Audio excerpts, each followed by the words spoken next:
Press road હું Stanley Macwan મારી YouTube channel Gujarati Bible સ્ટડીમાં તમારું સ્વાગત છે। મારી ચેનલને આજે અત્યારે આગળ તમે સબસ્ક્રાઈબ કરી લો અને ઈશ્વરના જ્ઞાનમાં તમે વધતા જાઓ। પ્રકટીકરણ અને તેનો 13મો અધ્યાય। પ્રકટીકરણ આખું પુસ્તક જોરદાર છે। હું તમને વારંવાર કહું છું અને કહેતો જ રહીશ કે પ્રકટીકરણનું પુસ્તક એટલે એમાં જે લખ્યું છે ને છે નહીં, અને જે છે એ લખ્યું નથી। કહેવાનો અર્થ એવો નથી કે કશું ખોટું લખ્યું છે। કહેવાનો અર્થ એ છે કોડવર્ડ છે, અને કોડવર્ડ છે એને ડીકોડ કરવો પડે। એટલે છે ને પહેલાં કેવું હતું, આ પેલા ગુંડા લોકો હોય ને એ લોકો વાતો કરે। કેવી વાતો કરે ખબર? એ ફટાકડી લેતો આવજે।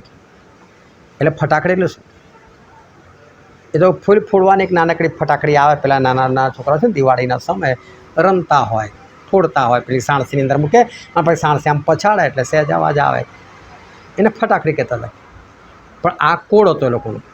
ફટાકડી એટલે ગન લઈ આવજે લાગ એવું।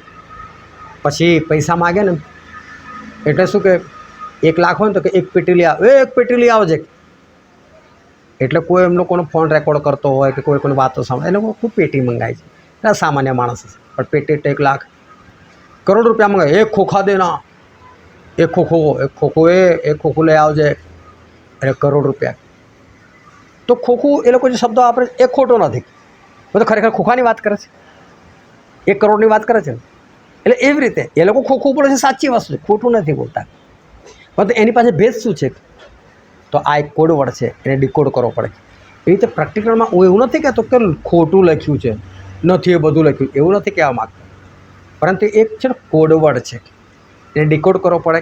એના માટે પવિત્ર આત્માની પૂરેપૂરી પુષ્કળ જરૂર છે। અને મેં 12મો અધ્યાય આખો તમને ખોલીને ગઈકાલે બતાવ્યો, અને આજે છે 13મો અધ્યાય। અને એની ઘણી વાતો હું 13મા અધ્યાય તો બધી જ વાતો બતાવી દઈશ, પરંતુ એમાં એક સ્વાપદની વાત છે, એની બધી વાતો આજે નહીં આવે, કારણ કે આગળ 17મા અધ્યાયમાં પણ એના વિશે લખેલું છે, એટલે 19મા અધ્યાયમાં પણ લખેલું છે, એટલે એનું સમયાંતર આવતું જ હશે। પરંતુ હું 13મો અધ્યાય તમારે આગળ ડીકોડ કરવા માગું છું। અને આ 13મા અધ્યાયમાં એક સ્વાપદ છે। એ સ્વાપદ શું છે? કોણ છે સ્વાપદ? સ્વાપદ એટલે પશુ। આવો શબ્દ કોના માટે વાપરવામાં આવ્યો છે? એ કોણ છે? કેવો છે? એ સગળું જાણવાના માટે આ વિડીયોને તમે આખો જુઓ।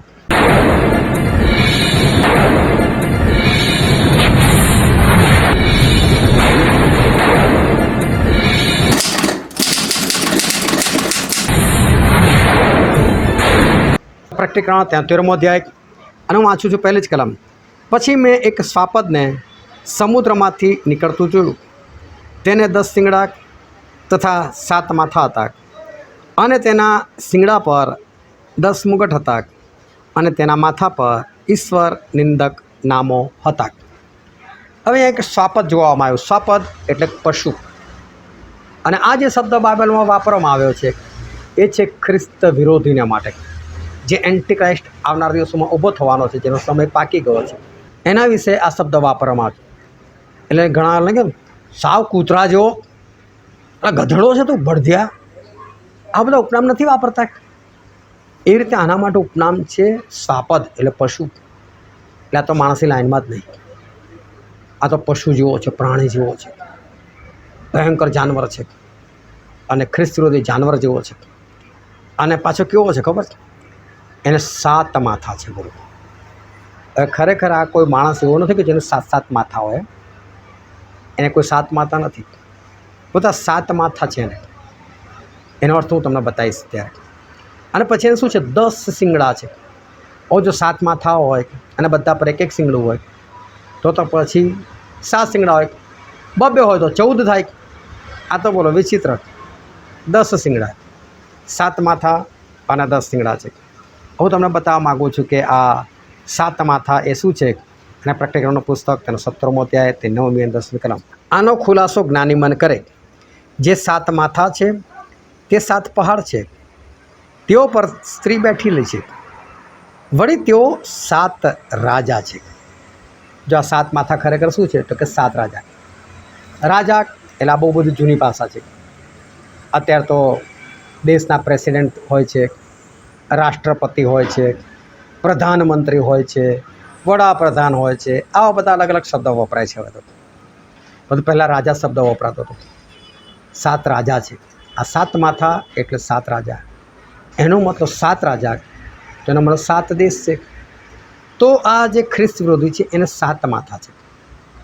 અને 7 માથા એટલે માથાથી છે ને અંદર દિમાગ હોય, એનાથી બધાને ચલાવવામાં આવે. આખું શરીર માથાથી ચાલે. એમ આ ખ્રિસ્ત વિરોધી છે ને એની પાસે 7 દેશ છે જેનાથી એ છે. અને આ 7 જણા એને મદદ કરનાર છે. અને આ 7 દેશ એ ખ્રિસ્ત વિરોધીની સાથે છે. પછી એને 10 શિંગડા છે. હવે 10 શિંગડા શું છે? તો બહુ પહેલાં કનાન દેશ જે આજનો ઇઝરાયલ છે એમાં બધી શ્રાપિત પ્રજાઓ રહેતી હતી. એ લોકોના ભયંકર પાપ હતા. અને એટલે ઈશ્વરે ઇબ્રાહિમને કીધેલું કે ઇબ્રાહિમ, આ દેશ હું તને આપીશ, પરંતુ હજુ આ લોકોનો છે ને પાપનો ઘડો નથી ભરાયો. એટલે એક વખત આવશે કે જ્યારે તારા વંશો જો પરદેશમાં ભટકશે, 400 વર્ષ લોકો ગુલામ બનશે, પણ 400 વર્ષની ગુલામી પછી હું લોકોને આ દેશમાં પાછો લાવીશ કે છે, અને લોકોને આ દેશ આપીશ કે છે. અને પ્રભુએ જે દેશ આપવાની વાત કરી ઇબ્રાહિમને, એ દેશ હું તમને કહું કયો દેશ હતો અને કઈ પ્રજાઓનો દેશ હતો. તો એ પ્રજાઓ માટે બાઇબલમાં એવું લખેલું છે, ઉત્પત્તિનું પુસ્તક 15મો અધ્યાય 18 થી 21. તે જ દાડે યહોવાએ ઇબ્રાહિમ સાથે કરાર કર્યો કે મિસરની નદીથી તે ફ્રાત નામની મહાનદી લગી આ દેશ મેં તારા વંશજોને આપ્યો છે, એટલે કેનીઓનો તથા કનિઝીઓનો તથા કાદમોનીઓનો તથા હિત્તીઓનો તથા પરિઝીઓનો તથા રફાઈઓનો તથા અમોરીઓનો તથા કનાનીઓનો તથા ગિરગાસીઓનો તથા યબુસીઓનો દેશ આપ્યો છે. ટોટલ 10 દેશની વાત કરી છે, 10 પ્રજાની વાત કરી. આ 10 પ્રજાનો જે દેશ છે મેં તને આપ્યો છે. આ બધા ભયંકર પાપી હતા, ઈશ્વર વિરોધી લોકો હતા. અને આ 7 દેશની અંદર આ 10 પ્રજાઓ છે. આજે પણ બની શકે આજે લોકોના નામ બદલાઈ ગયા હોય કે ગમે તે હોય, પણ આ 10 પ્રજા છે. કદાચ આપણે માની લઈએ તો આ 7 રાજ્યો છે, દેશ નહીં, રાજ્યો. અને આ બધા લોકો એ ખ્રિસ્ત વિરોધીની સાથે છે. અને પછી શું લખેલું છે કે આ જે ખ્રિસ્ત વિરોધી છે જેનું ખાલી કલમ બોલું તો સમજી લેજો કે 13મા અધ્યાયની પ્રકટીકરણ 13મા અધ્યાયની કલમ છે. અને શું લખ્યું કે તેના માથા પર ઈશ્વર નિંદક નામો હતા, એટલે કે ઈશ્વરની નિંદા કરનારા નામો. તો એવા કોઈ માથા પર નામ નથી, પરંતુ આ 10 પ્રજાની મેં વાત કરી ને, 1 અને 7 દેશો એ ઈશ્વરને નથી માનતા. એ લોકો કોઈ બીજાને માને છે, પણ જીવતા ઈશ્વરની તો આ લોકો નિંદા કરનારા લોકો છે. આ ભયંકર લોકો છે. આ બધા ઈશ્વરની નિંદા કરનારા ખ્રિસ્ત વિરોધીના લોકો, ખ્રિસ્ત વિરોધીના સાથીઓ છે. પછી બીજી કલમમાં લખેલું છે, હું વાંચીને બતાવું. જે સ્વાપદ મેં જોયું તે ચિત્તાના જેવું, તેના પગ રીંછના પગ જેવા હતા, અને તેનું મોં સિંહના મોં જેવું હતું. તેને અજગરે પોતાનું પરાક્રમ, પોતાનું રાજ્યાસન તથા મોટો અધિકાર આપ્યા. હવે આ જે સ્વાપદ એટલે કે જાનવર એટલે કે પશુ છે એ તો ખ્રિસ્ત વિરોધી છે. આ ખ્રિસ્ત વિરોધી કેવો છે હું તમને કહું, ખતરનાક છે. એ તો છે ને ચિત્તાના જેવો છે. અને ચિત્તો એટલે ખબર છે કોને કહેવાય ચિત્તો? તો હબાકૂકના પુસ્તકમાં એવું લખેલું છે, તેનો 1લો જ અધ્યાય અને તેની 8મી કલમ તમે વાંચીને બતાવો. તેમના ઘોડાઓ પણ ચિત્તાઓ કરતાં વધારે જલદ છે. એનો મતલબ ચિત્તો છે ને જલદ ગણાય. જલદ એટલે એ સ્પીડમાં ચાલનારા. હું તમને કહું, આખી દુનિયામાં સૌથી સ્પીડમાં કોઈ દોડી શકે ને તો ચિત્તો. ઝાડ પર બી ચડી જાય હોય, તમે વાઘથી બચી શકો, સિંહથી બચી શકો, પણ ચિત્તાથી નહીં. એ ખતરનાક રીતે હુમલો કરે. એના જેટલું સ્પીડમાં કોઈ દોડતું જ નથી, એટલે ગમે તેને પકડી પાડે. તમે ઝાડ પર ચડો ને તો વાઘ અને સિંહથી બચી શકો, પણ ચિત્તાથી નહીં તો વાઘ ઝાડ પર બી ચડી જાય. અને આ ખ્રિસ્ત વિરોધી છે ને આવો છે. ચિત્તા જેવો જબરદસ્ત ચપળતા છે એનામાં. ફટદન છટકીને ભાગી જાય, ફટદન છટકીને ભાગી જાય, એવો ખતરનાક છે. પછી એના પગ કેવા છે? તો કે રીંછના પગ જેવા. તો રીંછના પગ જેવા એટલે શું? તો નીતિવચન તેનો 28મો અધ્યાય અને તેની 15મી કલમ તમે વાંચીને બતાવો. ગરીબ લોકોને માથે દુષ્ટ હાકેમ હોય તો તે ગરજતા સિંહ તથા ભટકતા રીંછ જેવો છે. જો આ ખ્રિસ્ત વિરોધીના પગ કેવા છે? તો કે રીંછના પગ જેવા. આ રીંછ કેવો છે? તો કે ભટકતો. એનો મતલબ આ ખ્રિસ્ત વિરોધી છે ને ભટકતો છે. ભટક્યા કરે, કદી અહીં હોય તો કદી ત્યાં હોય, ગમે તે સ્થિર ના બેસી શકે એવો છે. ભટકતો ફરે, મતલબ એને ગમે તે મુસાફરી કરે ને કોઈ વાંધો નથી આવતો. તો આ ખ્રિસ્ત વિરોધી એ તો ભટકતો છે. ત્રીજી બાબત, એનું મોં સિંહના મોં જેવું હતું. સિંહનું મોં શું સૂચવે છે? અને બાઇબલની અંદર આપણે વાંચીએ પહેલો પિત્તર તેનો 5મો અધ્યાય અને તેની 8મી કલમ. સાવચેત થાઓ, જાગતા રહો, કેમ કે તમારો વેરી શેતાન ગાજનાર સિંહની પેઠે કોઈ મળે તેને ગળી જવાને શોધતો ફરે છે. જો સિંહ કેવો હોય છે? ગળી જાય. જો ચાવતા ચાવતા ઉતારે ને, મતલબ કોઈ માણસે ધીરે ધીરે મારવામાં આવે ને તો છેલ્લા સમય બની શકે એ પસ્તાવ કરી ઈશ્વર એકદમ જીવન સોંપીને બચી જાય. પરંતુ આ ખ્રિસ્ત વિરોધી કેવો છે? કહો સિંહ જેવો. એના શિકારને ગળી જાય, ભમ બધે ઓગળી જાય. એટલે પેલો પસ્તાવ શું કરી શકે? એટલે ખ્રિસ્ત વિરોધીના હાથમાં જો કોઈ સપડાશે ને તો પસ્તાવ બી નહીં કરી શકે. ખતરનાક છે હોય. એ સિંહના મોં જેવું એનું મોઢું છે, એટલે તો બિલકુલ શેતાન જેવો છે. અને પછી શું લખ્યું છે? શેતાન અજગરનો બધો અધિકાર એની પાસે છે. અજગર એટલે શેતાન, અને શેતાને એનો બધો અધિકાર એને આપી દીધો છે. એનો બીજો અર્થ એવો થયો કે ખ્રિસ્ત વિરોધી અને શેતાન આ બંનેમાં કોઈ ફરક નથી. જેટલો શેતાન ભૂંડો ને એટલો જ ખ્રિસ્ત વિરોધી ભૂંડો છે. જેટલું શેતાનમાં સામર્થ્ય છે ને એટલું જ ખ્રિસ્ત વિરોધીમાં સામર્થ્ય છે. વિચાર કરો, શેતાનનો બિલકુલ ડુપ્લિકેટ આ ખ્રિસ્ત વિરોધી એ કેટલો બધો દુષ્ટ હશે, કેટલો બધો ભયંકર છે. દયા નામની એની પાસે કોઈ વસ્તુ નહીં. એ ગમે તેને રીબાને મારે ને એવો છે. આ ખતરનાક માણસ છે. પછી એની ત્રીજી કલમ વાંચું છું. મેં તેના માથામાંના એકને મરણતોલ ઘાયલ થયેલું જોયું, પણ તેનો પ્રાણઘાતક ગારું જાયો, અને આખું જગત સાપતને જોઈને આશ્ચર્ય પામ્યું. એને 7 માથા હતા. 7 માથા એટલે 7 દેશ આપણે જોઈ ગયા. એક માથું મરણતોલ ઘાયલ થયેલું હતું, એનો ઘા લાગેલો હતો. એનો મતલબ ખ્રિસ્ત વિરોધીને જે 7 દેશ સહાય કરે છે ને, એમાંના એક દેશ પર કોઈ બીજો દેશ હુમલો કરશે અને એની હાલત બહુ ખરાબ કરી નાખશે. પરંતુ છતાં એ દેશ ફરી પાછો હતો ને એવો બેઠો થઈ જશે. અને બીજી રીતે જોઈએ તો આજે ખ્રિસ્ત વિરોધી છે ને એની પર બી હુમલો થશે, એની પર બી હુમલો થશે, પરંતુ એ બચી જશે. અને લોકો તો એવું જ માનશે આ તો ખલાસ થઈ ગયો, આ તો મરી ગયો, બધું તો ખરેખર બચીને આવશે. અને જેને લોકો મરેલો સમજતા હતા એને બચેલો જોશે ને આવતો જોશે, બે હા માણસ આવ્યો, અને તો આપણે મરેલો સમજતા હતા, કેમ ના આવી ગયો આ માણસ? આખું જગત આશ્ચર્ય પામશે. લોકોને એનું પાછું આવું અસંભવ લાગશે, એટલે લોકો આશ્ચર્ય પામશે. પછી ચોથી કલમ. અને અજગરે સાપદને અધિકાર આપ્યો હતો, તેથી તેઓએ તેની આરાધના કરી.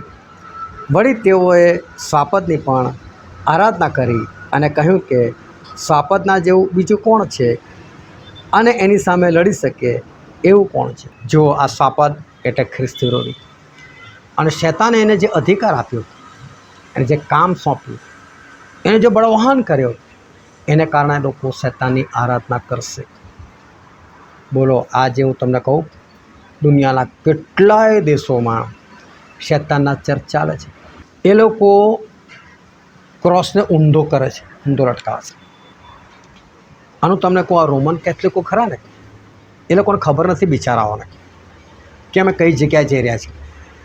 પણ એ લોકો બધા ખ્રિસ્ત વિરોધીઓ, એ લોકો બધા શૈતાનના લોકો. હું સામાન્ય મેમ્બરોની વાત નથી કરતો, છે શૈતાનના, પણ એ લોકોને ખબર નથી, એ લોકો અજાણતા જાય છે. જે લોકોના ચર્ચમાં કદી પણ બાઇબલ લઈને કોઈ નથી જતું, એ લોકો ઘરે પણ બાઇબલ નથી વાંચતા. બીજું લોકોને આખું બાઇબલ બદલી કાઢેલું છે. બધું બિચારાઓને એવું શીખવાડવામાં આવેલું છે ને, એ લોકોને તો એવું લાગે છે અમે બરાબર ચાલી ગયા છે. અને તમે લોકો બધા વિરોધીઓ, પ્રોટેસ્ટન્ટ, તમે તો અમારો વિરોધ કરીને અલગ થયેલા છો અમારામાંથી. પરંતુ ખરેખર લોકો બિચારા અજાણ છે, લોકોને દયા આવે છે. પરંતુ જે લોકો સત્ય જાણવાનો પ્રયત્ન કરે તો બહુ સારું. પરંતુ એ લોકો જ્યારે બી પ્રાર્થના કરે ને, ત્યારે એ પ્રાર્થના પછી એક નિશાન બનાવે છે, ક્રોસનું નિશાન બનાવે છે. અને કેવું નિશાન બનાવે છે ખરે? એક હાથ આમ, પછી આમ, પછી આમ, અને પછી આમ. આ રીતે એ લોકો ક્રોસનું નિશાન બનાવે છે. પરંતુ તમે ધ્યાનથી જોજો, અને કોઈ રોમન કેથલિક તમને ઓળખતું હોય તો તમે એની પાસે જજો અને કહેજો, ભાઈ આ નિશાન મને બનાવીને બતાવો ને. આ કાં તમે પોતે રોમન કેથલિક છો, મારો વિડીયો જોઈ રહ્યા છો, હું બહુ પ્રેમથી તમને કહું, તમે પોતે તમારું નિશાન બનાવીને જોજો. અને માપપટ્ટી લઈને તમે માપજો. અહીંથી લઈને આ ઊભું નિશાન કઈ સુધી જાય છે, એ કેટલું લાંબુ છે અને એની કેટલી ઊંચાઈ પર તમે ડાબી અને જમણી બાજુ તમે આ રીતે આ હાથ કરી ક્રોસ બનાવો છો. ઊંધો ક્રોસ બને છે, બોલો ઊંધો ક્રોસ. એ બધા પોપે શીખવાડ્યું છે. એ કોઈ બધા શૈતાનના લોકો છે, એ કોઈ શૈતાનને માને છે. આજે પૃથ્વી પર ઘણી બધી એવી સંસ્થાઓ છે જે શૈતાનને માને છે. શૈતાનના માથા પર કોઈ શિંગડા નથી, પરંતુ એવું માનવામાં આવે છે કે શૈતાનને શિંગડા છે. અને જો શૈતાન તમે એવું લખશો ને મોબાઈલની અંદર અને ઇમેજ માગજો તો શિંગડાવાળી ઇમેજ મોટા ભાગે આવે છે. અને એટલે છે ને તમે જોજો ઘણી બધી સેલિબ્રિટીઓ એ લોકો છે ને આવી સાઇન બતાવતા હશે, આવી. અને આ સાઇન શું બતાવે છે કહું તમને? શૈતાનના શિંગડા. આ બે શિંગડા છે શૈતાનના. એમ પછી બીજી સાઇન આમ દેખાડે છે, શૈતાનના બે શિંગડા. આ બધી સાઇન કરનારા લોકો છે ને એ શૈતાનને માનનારા લોકો છે. પછી એક સાઇન છે આમ, અને આમાં છે આ 3 આંગળી અને આ નીચે 0 બને છે. અને તમે જુઓ ને ઇંગ્લિશમાં છગડો બને છે અને 3 છગડા બને છે. આ 666 એ બી એક સંજ્ઞા છે. આવા તો બહુ લોકો છે જે લોકો શૈતાનને માને છે. એકવાર હું રસ્તામાં જતો હતો ને મારી આગળ એક બાઇક લઈને જતો હતો. મેં એની બાઇકની પાછળ ક્રોસ જોયો ઊંધો. હું તમને બતાવું છું સ્ક્રીન પર, જો બોલો. બહુ લોકો આ શૈતાનને માને છે. એ શૈતાની સંસ્થાઓ છે કે જે લોકો શૈતાનને માને છે. તો શું કહે છે કે શૈતાને જે અધિકાર આપ્યો ખ્રિસ્ત વિરોધીને, લોકો ખુશ થઈ ગયા, શૈતાનની આરાધના કરી. એટલું જ નહીં, પછી આ ખ્રિસ્ત વિરોધીની બી આરાધના કરી કે બી એટલો પાવરફુલ નથી. બોલો, લોકો એને બી પૂજા કરે છે. આ ખ્રિસ્ત વિરોધી જો આવનાર બાકી છે પણ લોકો એની બી પૂજા કરે છે. આજે બી એવી શૈતાની સંસ્થાઓ છે જે અમુક જગ્યાએ ભેગી થાય છે. એના ઘણા બધા મેમ્બર ઓલ ઓવર વર્લ્ડમાં છે. અને મોટાભાગની સેલિબ્રિટીઓ, મોટાભાગના નેતાઓ એ બધા એ લોકોના મેમ્બર હોય છે. અને એ લોકોની જ્યારે મિટિંગ થાય છે, ભયંકર મિટિંગ હોય છે લોકોની, કહેતાં પણ શરમ લાગે એવી. ત્યાં પુરુષો જાય ને તો પુરુષો ત્યાં લેડીઝો ડ્રેસ પહેરે, લેડીઝો પુરુષો ડ્રેસ પહેરે. કેમ? કારણ કે આપણા ઈશ્વરને ગમતું નથી. પુનર્નિયમ 22માં અધ્યાયની અંદર લખેલું છે કે સ્ત્રી પુરુષના કપડાં પહેરે અને પુરુષ સ્ત્રીના કપડાં પહેરે એ ઈશ્વરને અમંગળ લાગે છે. તો બોલો, ત્યાં એવા કામ કરે, ત્યાં સ્ત્રી સ્ત્રી અને પુરુષ પુરુષ વ્યભિચાર કરે. ટોટલી ખ્રિસ્ત વિરોધીના કામો ત્યાં આગળ ભયંકર ચાલે છે. ત્યાં એ લોકો બાલ, જે બાઇબલમાં છે ને બાલ દેવતા, ઇઝેબેલ માનતી હતી, એના બધા જૂઠા પ્રબોધકો હતા. એ જ શૈતાન. ત્યાંની મૂર્તિ હોય છે, એની પર લોકો છોકરાઓનો બલિદાન આપે છે. બધું બહુ ભયંકર ચાલે ત્યાં આગળ. ખતરનાક વસ્તુ છે. આજે પણ શૈતાનને માનનારા લોકો છે અને ખ્રિસ્ત વિરોધીને માનનારા લોકો પણ છે. પછી આગળ હું 5મી કલમ વાંચ્યું. અને મોટી મોટી વાતો બોલનાર તથા ઈશ્વર નિંદા કરનાર મોં તેને આપવામાં આવ્યું, અને 42 મહિના સુધી તે એમ કર્યા કરે એવો અધિકાર તેને આપવામાં આવ્યો. આ ખ્રિસ્ત વિરોધીને એવો અધિકાર આપવામાં આવ્યો કે ઈશ્વરની નિંદા કરે. અને 42 મહિના, જો ફરી 1 મહિનો એ 30 દિવસનો અને 42 મહિના એટલે 1 વર્ષ 12 મહિનાનું, 12 તારે 36 મહિના એટલે 3 વર્ષ, અને બીજા 6 બચ્યા એટલે 3.5 વર્ષ. આનું ટોટલ રાજ્ય છે 7 વર્ષનું ખ્રિસ્ત વિરોધીનું, છેલ્લા 7 વર્ષ. પરંતુ એમાં પણ ઈશ્વર શું કરશે? એ દિવસો ઓછા કરી નાખશે. પણ થશે ત્યારે વાત ત્યારે, પણ ત્યાં તો ઈશ્વર દરેક જગ્યાએ 7 વર્ષને ધ્યાનમાં રાખીને જ લખેલું છે. એમાંથી શરૂઆતના અડધા વર્ષ માટે લખ્યું એને ઈશ્વર નિંદા કરનાર મોં આપવામાં આવ્યું. જબરજસ્ત નિંદા કરે છે ભાઈ, 3.5 વર્ષ સુધી નિંદા કરે છે. પછી આગળ 6ઠ્ઠી કલમ વાંચો. તેણે દેવની નિંદા કરવા સારું પોતાનું મોં ઉઘાડ્યું કે તે તેના નામની, તેના મંડપની તથા આકાશમાં રહેનારાઓની નિંદા કરે. તેણે ઈશ્વરની નિંદા કરી, એમનો મંડપ એટલે સ્વર્ગની નિંદા કરી, સ્વર્ગમાં રહેનાર દરેક સ્વર્ગદૂતોની પણ નિંદા કરી. આ બધાની નિંદા કરે છે. પછી 7મી કલમ. તેને એવું સામર્થ્ય પણ આપવામાં આવ્યું કે સંતોની સામે લડે અને તેઓને જીતે. વળી દરેક જાતિ તથા પ્રજા તથા ભાષા તથા દેશ પર તેને અધિકાર આપવામાં આવ્યો. આ ખ્રિસ્ત વિરોધી એક એવો વ્યક્તિ છે જ્યાં આખી દુનિયા પર રાજ કરશે. એ વખત દરેક દેશના અલગ અલગ પ્રધાનમંત્રી નહીં હોય, પરંતુ આખી દુનિયા પર આ એકલો જ રાજા. એના માણસો હશે બધા, એ આગળ જતાં તમને બતાવીશ, પરંતુ આખી દુનિયા પર એના એકલાનું રાજ ચાલશે. દરેક જાતિ, દરેક ભાષા પર એને અધિકાર આપવામાં આવે, પણ સાથે સાથે એને એક અધિકાર કેવો આપવામાં આવે છે?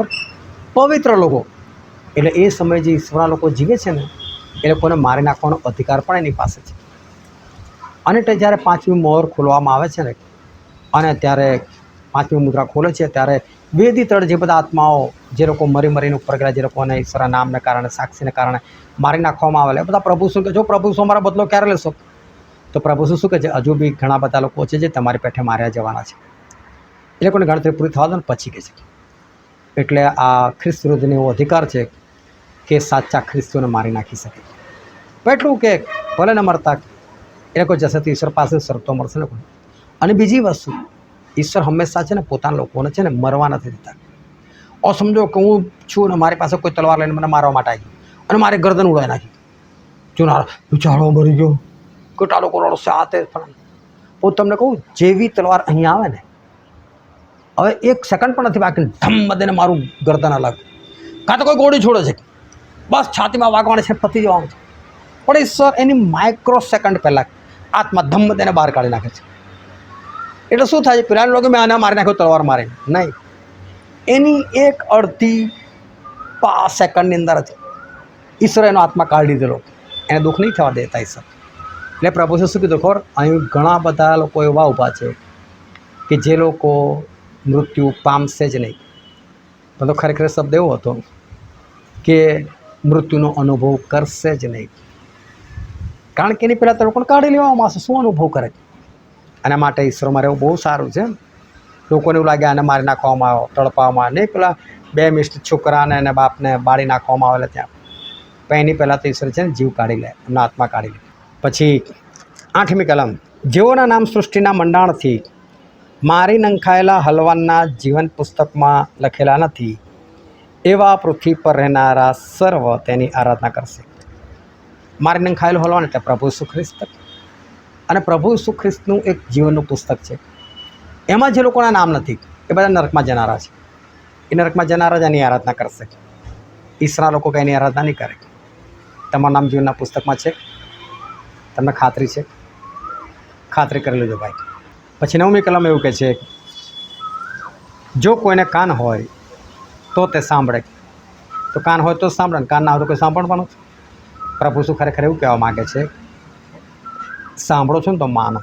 પછી 10મી કલમ, જો કોઈ બીજાને દાસત્વમાં લઈ જાય તો તે પોતે દાસત્વમાં જશે. જો કોઈ બીજાને તરવારથી મારી નાખે તો તેને પોતાને તરવારથી માર્યા જવું પડશે. આમાં સંતોનું ધૈર્ય અને તેઓનો વિશ્વાસ રહેલા છે. એ છેલ્લા સમયની અંદર છે ને ભલા ધીરજ ખોઈ નાખશે, વિશ્વાસ ખોઈ નાખે. પ્રભુ આ કેટલી બધી સતાવણી, કેવું છે, ફલાણું ટેકવું છે, અને આપણે એવું લાગે અને પેલો વિરોધ એકલો લાગ આલી પાડવા દે. હમણાં જ પંજાબની અંદર એવું થયેલું થોડા વખત પહેલાં કે ત્યાં અમુક લોકો બધા ચર્ચોવાળાને હેરાન કરતા હતા. અનેક ચર્ચવાળાને પહેલેથી ભનક લાગી ગઈ હશે કે આવું કોઈ થવાનું છે. બોલે લોકો બી તલવાર અને દંડાને લઈને બધું બેસી ગયા. અને જેવા વિરોધી આવે ને એવા મારે લોકોને ભગાડ્યા કરે. અને બીજા તો ખ્રિસ્તીઓ બી ખુશ થઈ ગયા. પણ પ્રભુ ખરેખર શું કહે છે ખબર છે? નથી કરવાનું આવું. જે બીજાને તરવારથી મારશે ને તો એ પણ તરવારથી જ મરશે. એનો મતલબ તમે સ્વર્ગમાં ના જઈ શકો જો આવું કરો તો. દંડાથી મારશો તમારે દંડાથી મરવું પડશે, ગોળી મારશો તમારે ગોળીથી મરવું પડશે. એવો જ બધો તમને મળશે. પણ ઈશ્વર શું કહે છે? આમાં સંતોનું ધૈર્ય અને વિશ્વાસ રહેલા છે.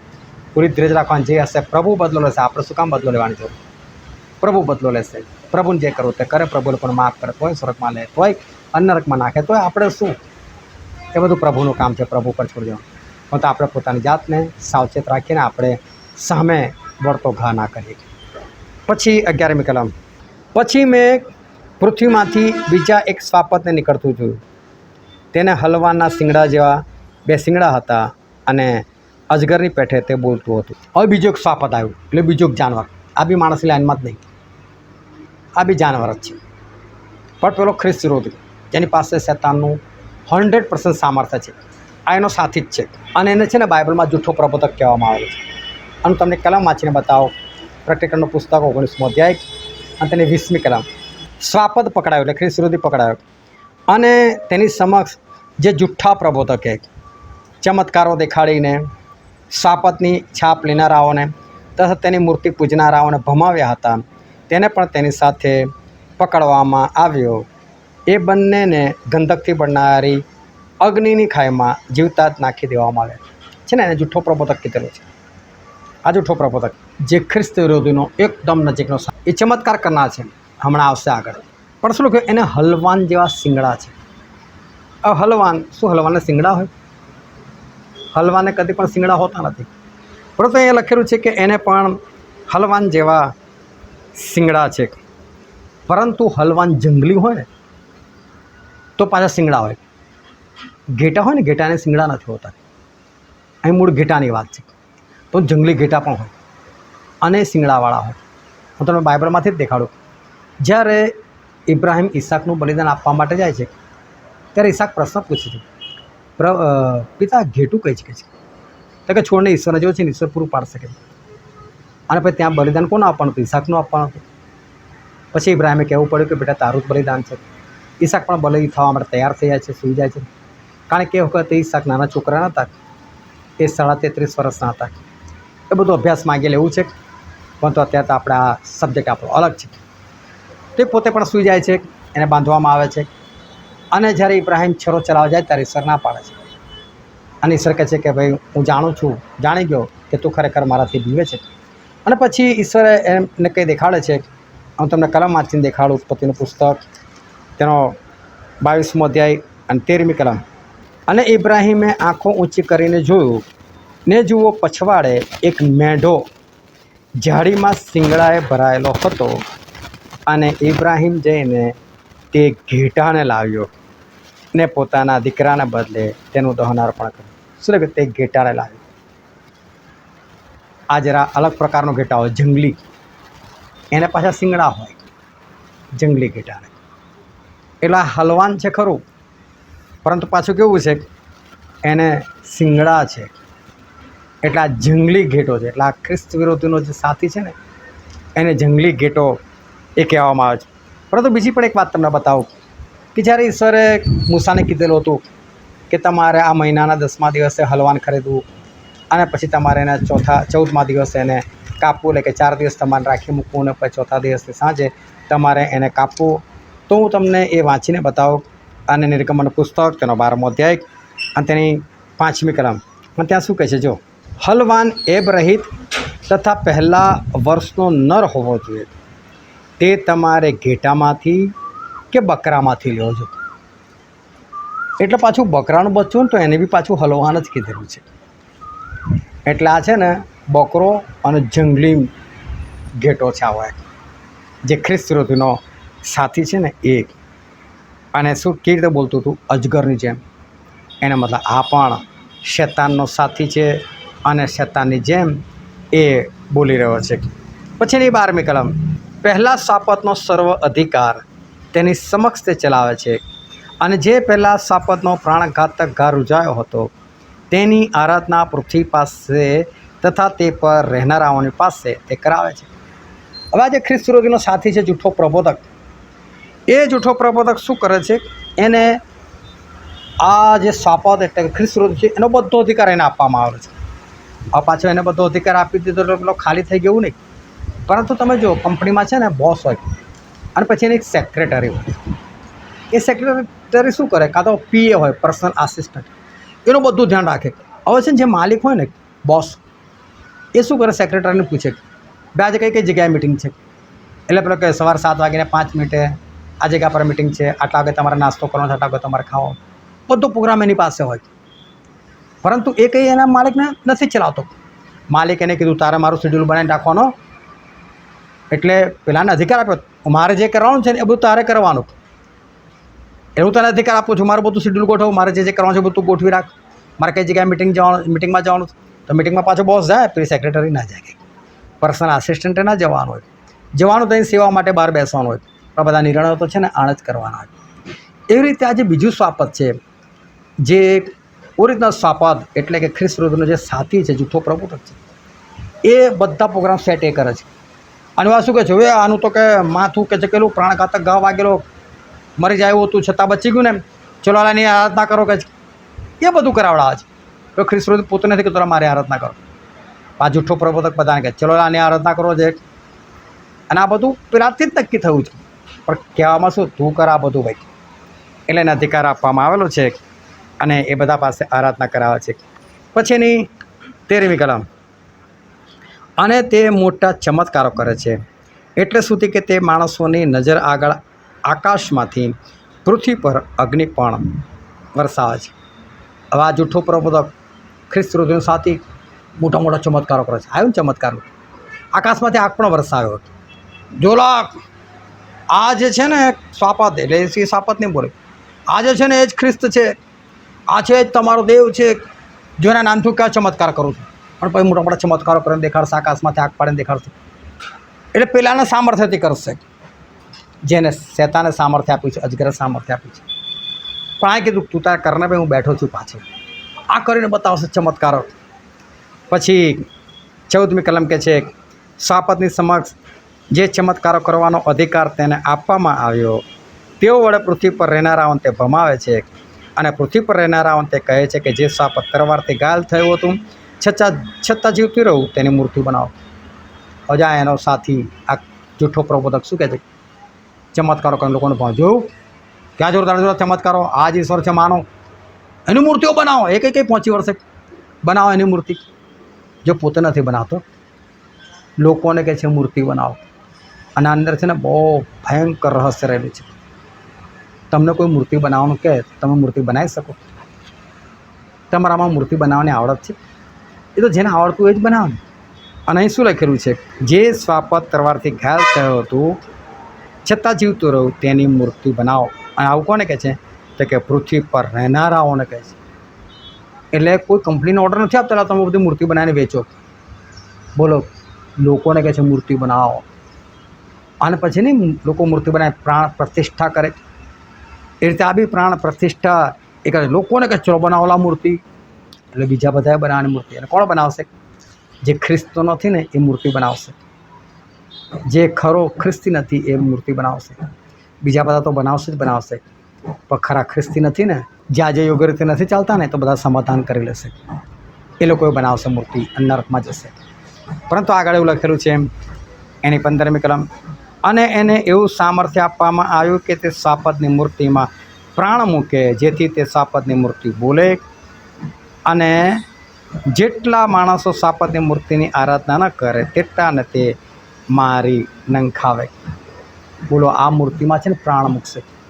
એક મૂર્તિઓમાં, કોઈ એક જ મૂર્તિમાં નહીં, જેટલી મૂર્તિઓ છે ને બધામાં, બોલો બધી મૂર્તિઓ બોલશે, હાલશે, ચાલશે.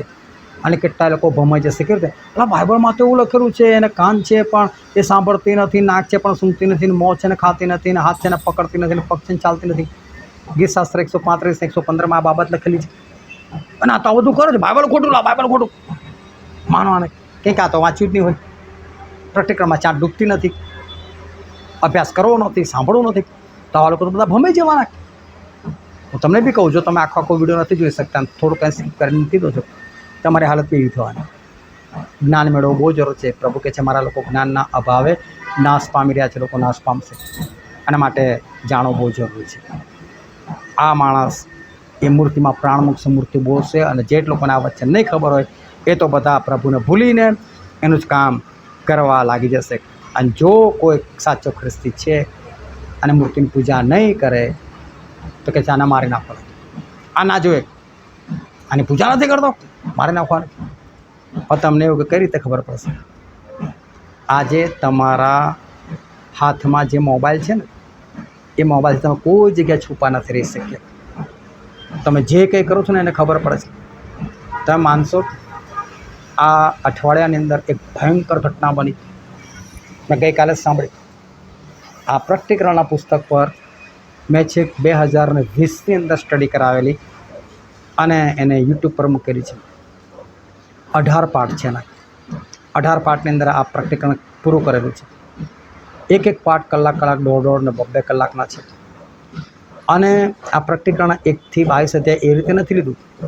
કઈ ઘટના પહેલી બનવાની છે એ પહેલાં લીધેલી છે, એના પછી જે બનવાની છે બીજા નંબર પર, જે છેલ્લા નંબર પર બનાવે છેલ્લા નંબર પર, એટલે એક ક્રમસર ગોઠવેલું છે.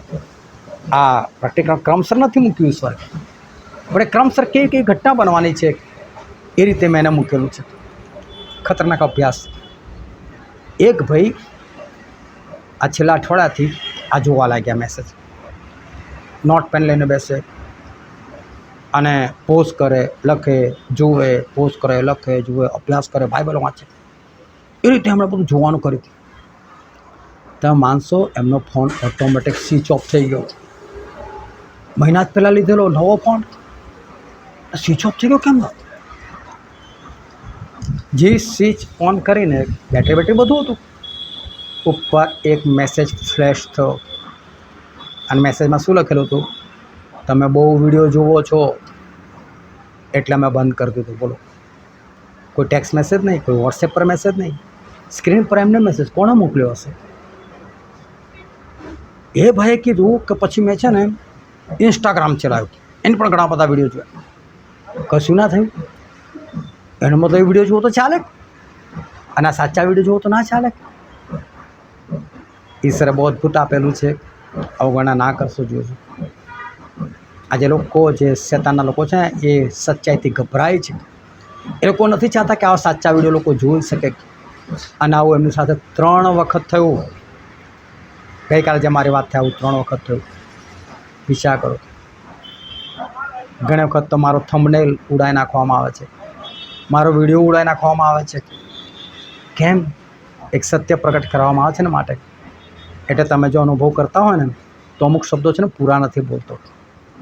અમુક શબ્દો હું પણ કોડવર્ડમાં બોલું છું. જે લોકો કાયમ મને સાંભળતા હશે ને એ લોકોને ખબર છે આ કોડવર્ડ શું કહેવા માગે છે. તો જો કોઈ એની મૂર્તિની પૂજા નહીં કરે ને મૂર્તિ નહીં લાવે ને, ટેકનોલોજી એટલી બધી ભયંકર છે ને, પકડે જવાશે. એક વિડીયો જોવાથી ખબર પડી જાય કે આ માણસ આના વિડીયો જુએ છે અને આ વિડીયો જોવા જેવા નથી. એ લોકોના માટે ખતરનાક કહેવાય. અને એટલે વિચાર કરો કે મોબાઈલ બંધ કરી દેતા હોય. 3 વખત એવું થયું. 3 વખત મેસેજ મોકલતા હોય તો કેવી ભયંકર વાત કહેવાય. નથી ચાલતા. પણ તમે કોમેડી વિડીયો જોયા કરો. જો તમને કોઈ રોકતું હોય, ટોકતું હોય તો કશું જ નહીં. અને એટલે એવું ના વિચારતા કે અમે ઘરમાં બેસી રહીશું, મૂર્તિ નહીં બનાવીએ અને એને નહીં ખબર પડે. ના, એને ખબર પડી જશે. અને માટે મરવા માટે પણ આપણે તૈયાર રહેવાનું છે. પછીની કલમ છે 16મી. વળી નાના તથા મોટા, ધનવાન તથા દરિદ્રી, સ્વતંત્ર તથા દાસ, તે સર્વની પાસે તેઓના જમણા હાથ પર અથવા તેઓના કપાળ પર તે છાપ લેવડાવે છે. હવે આ શું કરે છે? તો જૂઠો પ્રબોધક એ ખ્રિસ્ત વિરોધીની બધાની પાસે છાપ લેવડાવે છે. કઈ? કાં તો જમણા હાથમાં, કાં તો એ કપાળ પર એક નિશાન લેવડાવે છે. હવે નિશાન શાના માટે છે એ હું તમને બતાવું. આગળ 17મી કલમ. વળી જેને તે છાપ એટલે સ્વાપદનું નામ અથવા તેના નામની સંખ્યા હોય તે વગર બીજા કોઈથી કંઈ વેચાઈ લેવાય નહીં, એવી પણ તે ફરજ પાડે છે. હવે છાપ શું હશે? આ છાપ એટલે કેવા પ્રકારની છાપ હશે? તો શું લખેલું છે કે એ છાપ એટલે કે ખ્રિસ્ત વિરોધીનું નામ.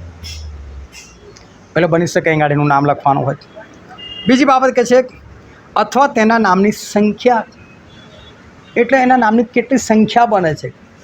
કાં તો એ સંખ્યા હોઈ શકે, અને જેની પાસે એ છાપ ના હોય, આ છાપ શું છે જો આગળ ક્લિયર કરીશ, એનાથી વેચાઈ લેવાય નહીં. એનો મતલબ જે નોકરી કરતા હોય ને એ લોકો મહેનત વેચે છે, એ લોકો મહેનત વેચે છે અને પગાર ખરીદે છે, પૈસા ખરીદે છે.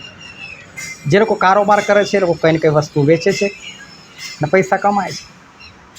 તમારે બજારમાં હળદર, મીઠું, મરચું કશું પણ લેવાનું તો પૈસા લઈને જવું પડે, ખરીદવું પડે. પાંચ શું કહે? નહીં વેચાય, નહીં ખરીદાય, આ છાપ નહીં હોય તો. એનો મતલબ તમે કોઈ પણ જગ્યાએ જશો ને એટલે સીધું તમને અહીં જોશે. મારા કપડા પર છાપ નથી દેખાતી, ચાલ ભાઈ હાથ દેખાડ્યો, આ જમણો હાથ દેખાડ, ચાલ છાપ નહીં, ચાલ નીકાળી દીધી. અને કદાચ આટલું હોય તો સારું, પરંતુ મોટા ભાગના લોકો છાપ લેનાર હશે અને દુકાનવાળો બૂમ કરો, આપણે છાપો કરો, આ છાપો કરો, મારી નાખો, મારી નાખો.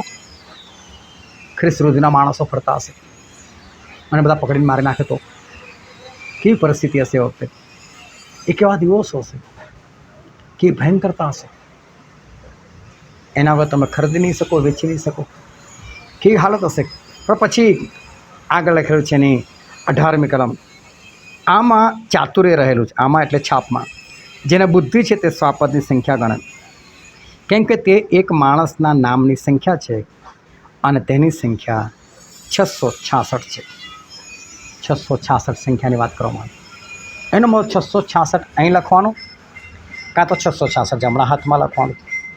તો તમે શું માનો છો, આટલું આસાન હશે? ના.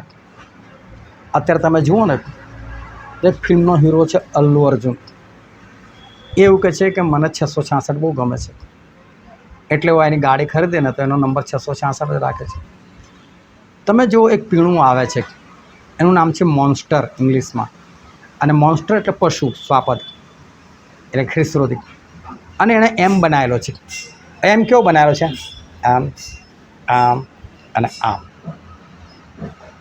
હવે આજે આમ કરીને આમ કરે છે ને, એ હિબ્રુ ભાષામાં એને વાવ કહેવામાં આવે છે. એ લોકોનો એક આલ્ફાબેટ છે. અને હિબ્રુ ભાષામાં કેવું છે, જેમાં આપણો ક હોય ને પછી એક અડેક અલગ, એવું હિબ્રુમાં નથી. જે ક હોય ને એ જ એ લોકોનો એક અડેક, અને આ વાવ છે ને 6ઠ્ઠા નંબર પર આવે છે. તો આ રીતે 3 વાવ, 1 2 3, એટલે મોન્સ્ટર, અને એનું જે નિશાન છે 666. બ્રિટની સ્પિયર્સ નામની એક પોપ સિંગર થઈ ગઈ. એણે કર પોતાના વાળ મુંડાએ નાખેલા અને ગાડી 666 વાળથી લખવડાયેલું હતું. આ તો ઘણા બધા લોકો છે જે 666ની વાત કરે છે, પરંતુ આટલી આસાનીથી 666 નહીં આવે. પરંતુ આ માણસ આખી દુનિયા પર રાજ કરશે તો એનું મંત્રીમંડળ તો હશે ને, અને એનું જે મંત્રીમંડળ હશે ને, એ મંત્રીમંડળની સંખ્યા 666 હશે. આ મારું માનવું છે. અને બીજી એક અગત્યની વાત તમને કહું કે જેમ મર્સિડીઝ ગાડી આવે છે તો આમ ગોળ હોય છે, એની અંદર કંઈક આમ આમ અને આમ 3 પાંખિયા બનેલા હોય છે. BMW એમાં પણ કંઈ શું ગોળો છે ને, કંઈક 4 ખાના કંઈ પાડેલા હોય છે. સ્કોડા નામની ગાડી આવે છે, એમાં પણ કંઈ ગોળો છે ને કંઈ હાથ જેવું બનાવેલું હોય છે. હુન્ડઈ છે, એમાં પણ ગોળ હોય છે અને એમાં એચ લખેલો હોય છે, પણ એચને તમે ધ્યાનથી જોશો ને તો ખરેખર એચ નથી હોતો.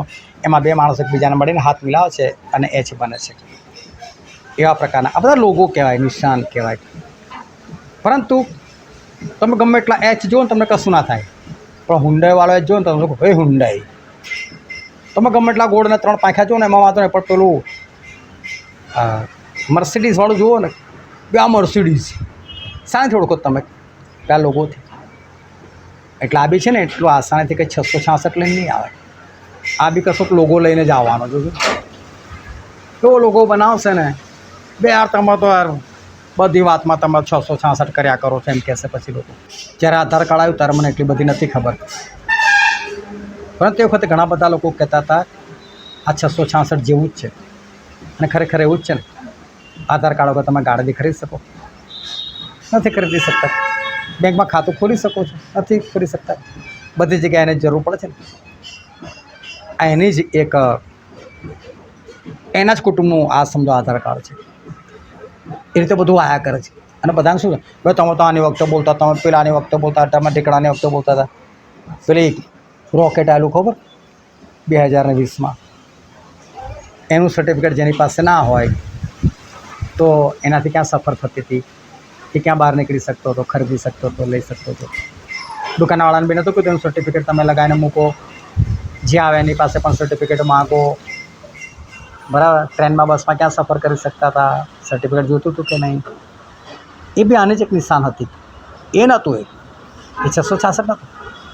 એટલે બધાને કેવું લાગે, તમે તો આનું ના પાડો, પેલાનું ના પાડો છો. એટલે જ્યારે ખરેખર આવશે ને ત્યારે બી તમે તો બધી વખતે ના પાડો છો. કેમ કે સીધું સીધું આવે ને તો કોઈ ના લે, બધા બચી જાય. પણ સીધું સીધું નહીં આવે. આમાં જેનો પવિત્ર આત્મા હશે ને એ જ ઓળખી શકશે. માટે મારી સાથે તમે બની રહો. નિસર્ગના જ્ઞાનમાં તમે વધતા જાય તો તમને આશીર્વાદ આપે. આમીન.